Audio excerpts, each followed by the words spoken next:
Astronomy गुरु channel में आपका स्वागत है। मैं राहुल आपके लिए कमोडिटी मार्केट से जुड़ी लेटेस्ट अपडेट्स और सटीक एनालिसिस लेकर हाजिर हूं। आज हम बात करेंगे सीबीओटी सोया ऑयल की, जिसमें शुक्रवार को जबरदस्त तेजी देखने को मिली। जुलाई कॉन्ट्रैक्ट 3 सेंट की लिमिट अप बढ़त के साथ 50.61 सेंट प्रति पाउंड पर बंद हुआ और दिसंबर कॉन्ट्रैक्ट भी 3 सेंट ऊपर 51.19 सेंट पर रहा। इस तेजी के पीछे की सबसे बड़ी वजह है अमेरिकी ईपीए एनवायरमेंटल प्रोटेक्शन एजेंसी का बायोमास बेस्ड डीजल के लिए 2026 तक का नया ब्लेंडिंग टारगेट। उन्होंने इसे बढ़ाकर 7.12 बिलियन RINS यानी लगभग 5.61 बिलियन गैलन करने का प्रस्ताव दिया है। ये 2025 के 3.73 बिलियन गैलन के टारगेट से करीब 50% ज्यादा है। अब आप सोच रहे होंगे कि इसका सोया ऑयल से क्या संबंध? अगर सोया ऑयल बायोडीजल के फीडस्टॉक में 50% हिस्सेदारी बनाए रखता है, तो इस लक्ष्य को पूरा करने के लिए हमें लगभग 3.84 मिलियन टन अतिरिक्त सोया ऑयल की जरूरत होगी। इसे बनाने के लिए करीब 20.76 मिलियन टन सोयाबीन को क्रश करना होगा। इस बड़े बदलाव का असर अमेरिकी एक्सपोर्ट पर भी दिखेगा। USDA की ताज़ा WASDE रिपोर्ट के अनुसार 2025-26 में अमेरिकी सोयाबीन का निर्यात पिछले साल के मुकाबले 9.5 लाख टन कम यानी 49.4 मिलियन टन रहने का अनुमान है। वहीं सोया ऑयल का निर्यात भी सिर्फ 1.04 मिलियन टन रहने का अनुमान है, जिससे वैश्विक सप्लाई टाइट हो सकती है। सिर्फ पॉलिसी ही नहीं, फंड्स की ओर से भी सोया ऑयल में जोरदार खरीदारी देखने को मिली।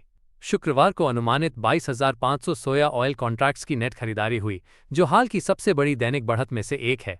एनर्जी मार्केट से भी सोया ऑयल को पूरा सपोर्ट मिला। जुलाई WTI क्रूड $4.94 या 7.26% चढ़कर $73.45 प्रति बैरल पर बंद हुआ। इजराइल और ईरान के बीच बढ़ते तनाव और मिसाइल हमलों की खबरों से स्ट्रेट ऑफ हॉर्मुज से सप्लाई बाधित होने की आशंका ने बाजार को और सहारा दिया। जब क्रूड महंगा होता है तो बायोडीजल की मांग और बढ़ जाती है, जिसका सीधा फायदा सोया ऑयल को मिलता है। वैश्विक वेजिटेबल ऑयल मार्केट में भी तेजी का माहौल रहा।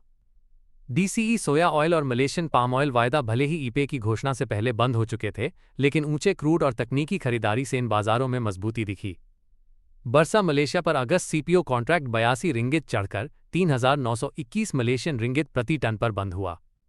वहीं IC कैनोला और यूरोनेक्स रेपसीड, जो EPA घोषणा के समय खुले थे, उन्होंने पॉलिसी का सीधा असर दिखाया।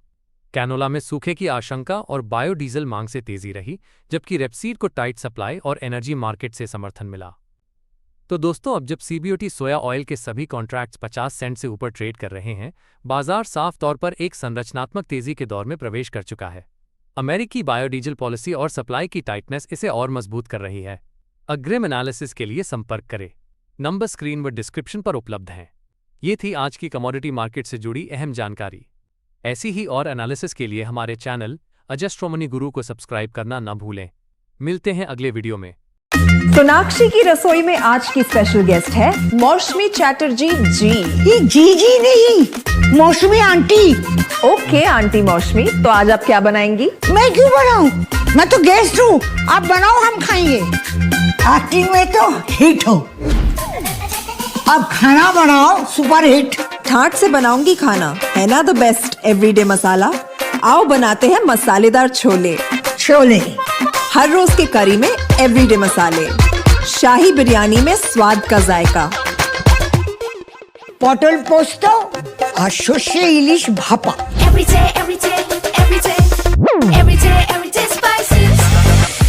साफ मसाले, खुशबू और प्योर झांझ, टेस्ट से भर दे हर जुबान पे स्वाद। एवरीडे मसाले, देश का स्वाद।